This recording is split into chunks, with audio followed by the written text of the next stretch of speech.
আচ্ছা, কখনো কি মনে হয়েছে যে আমাদের এই স্কুল কলেজের পড়াশোনা, এই সিস্টেমটা শেখার আসল আনন্দটাই হয়তো আমাদের কাছ থেকে কেড়ে নিচ্ছে?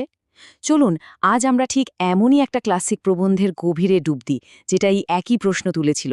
ভাবুন তো একবার, প্রায় ১০০ বছর আগে। প্রশ্নটা শুনতে খুব সোজা, তাই না? কিন্তু এর উত্তরটা কিন্তু অতটাও সহজ নয়। আমাদের এই পুরো এডুকেশন সিস্টেমটা কি সত্যি জ্ঞান অর্জনের যে একটা আনন্দ আছে সেটাকে নষ্ট করে দিচ্ছে? আসুন এই ব্যাপারটারই গভীরে গিয়ে একটু বোঝার চেষ্টা করি। আর এই প্রশ্নটা যিনি তুলেছিলেন, তিনি হলেন প্রমথ চৌধুরী। তাও আবার কবে? প্রায় ১০০ বছরেরও বেশি সময় আগে। তার বিখ্যাত প্রবন্ধ বই পড়াতে তিনি সেই সময়ে শিক্ষা ব্যবস্থাকে যেভাবে ব্যবচ্ছেদ করেছিলেন, শুনলে অবাক হতে হয় যে কথাগুলো আজও কি ভীষণভাবে প্রাসঙ্গিক। তো চলুন প্রথমেই দেখে নেওয়া যাক প্রমথ চৌধুরী আসলে শিক্ষার মূল সংকটটা ঠিক কোন জায়গায় খুঁজে পেয়েছিলেন। প্রমোদ চৌধুরীর মূল যুক্তিটা কিন্তু খুবই শক্তিশালী, আর তিনি এটা বোঝাতে একটা অসাধারণ উপমা ব্যবহার করেছেন। উনি বলছেন, আমাদের স্কুলগুলো যা করে সেটাকে বলা যায় জোর করে জ্ঞান গেলানো, মানে অনেকটা জোর করে কাউকে খাইয়ে দেওয়ার মতো। আচ্ছা, জোর করে খাওয়ালে কি শরীর পুষ্টি পায়?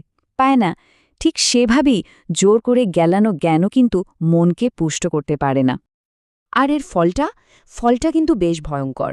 এই যে বাধ্যতামূলক শিক্ষার চাপ, এর ফলে ছাত্রছাত্রীরা জ্ঞান পেয়ে আলোকিত হওয়ার বদলে শারীরিকভাবে আর মানসিকভাবে একেবারে ক্লান্ত হয়ে পড়ে। তাদের মনটা যে নিজে থেকে ডানা মেলে উড়বে সেই সুযোগটাই আর পায় না। আচ্ছা, তাহলে প্রবন্ধের একেবারে মূল যে দ্বন্দ্বটা সেদিকে একটু নজর দেয়া যাক। চৌধুরী এখানে দুই ধরনের জ্ঞানের মধ্যে একটা পরিষ্কার পার্থক্য টেনেছেন, আর এটা বুঝলেই পুরো ব্যাপারটা আমাদের কাছে জলের মতো পরিষ্কার হয়ে যাবে। দেখুন, দ্বন্দ্বটা এখানেই। একদিকে স্কুলের চাহিদাগুলো কি? পরীক্ষায় পাশ করো, ভালো নম্বর পাও, সার্টিফিকেট জোগাড় করো, আর সেই জ্ঞান অর্জন করো যেটা কাজে লাগবে। আর তার ঠিক উল্টো দিকে আছে আমাদের মনের চাহিদা। কি সেগুলো? চিন্তার স্বাধীনতা, নিজে থেকে কিছু আবিষ্কার করার সেই অসাধারণ আনন্দ, আর ভেতরে যে জানার ইচ্ছে বা কৌতূহলটা, সেটাকে বাঁচিয়ে রাখা। দুটো যেন দুটো আলাদা পৃথিবী, তাই না?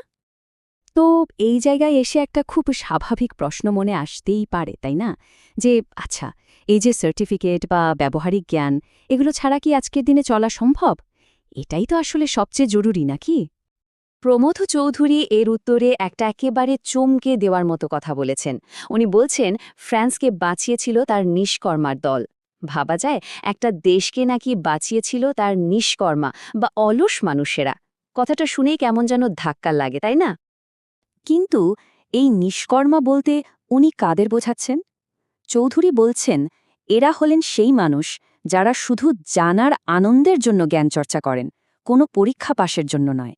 নিজেদের ভেতরের কৌতূহল মেটাতে গিয়ে, ভালো লাগা থেকে পড়াশোনা করতে গিয়ে, এরাই আসলে একটা জাতির মনটাকে, তার আত্মাকে বাঁচিয়ে রাখেন। তারাই তৈরি করেন জাতির আসল বুদ্ধিবৃত্তিক ভিত্তিটা। মানে বাইরে থেকে দেখে যাদের মনে হচ্ছে কোনো কাজের কাজ করছে না, তারাই হয়তো সমাজকে এগিয়ে নিয়ে যাওয়ার সবচেয়ে বড় কাজটা করে চলেছেন। তাহলে উপায় কি? এই যে শিক্ষার সংকট, এর সমাধানটা কোথায়? চৌধুরীর কাছে এরও একটা চমৎকার উত্তর আছে, আর সেই উত্তরটা হল লাইব্রেরি, যাকে তিনি নাম দিয়েছেন মনের হাসপাতাল।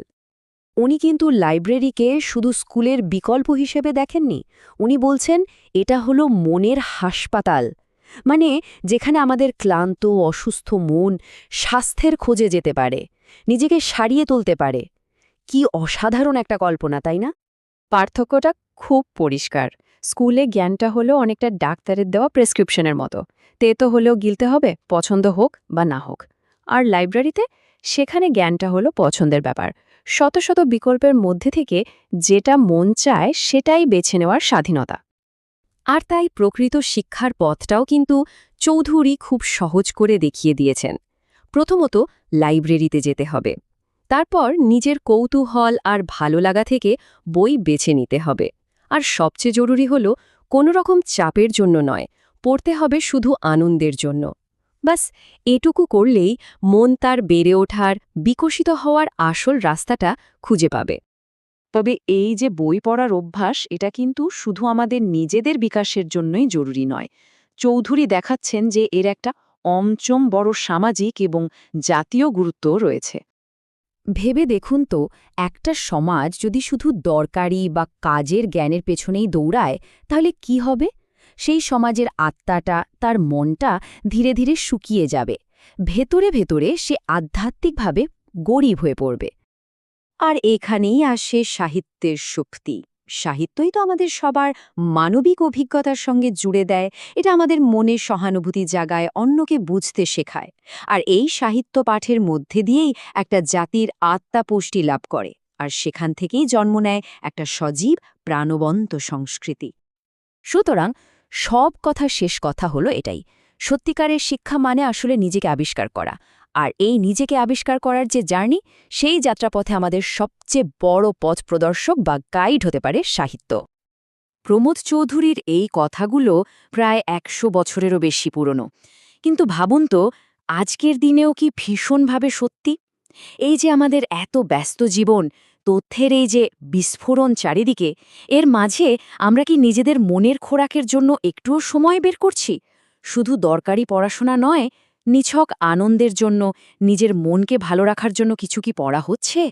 প্রশ্নটা বোধহয় আমাদের সবারই নিজেকে একবার করে করা উচিত।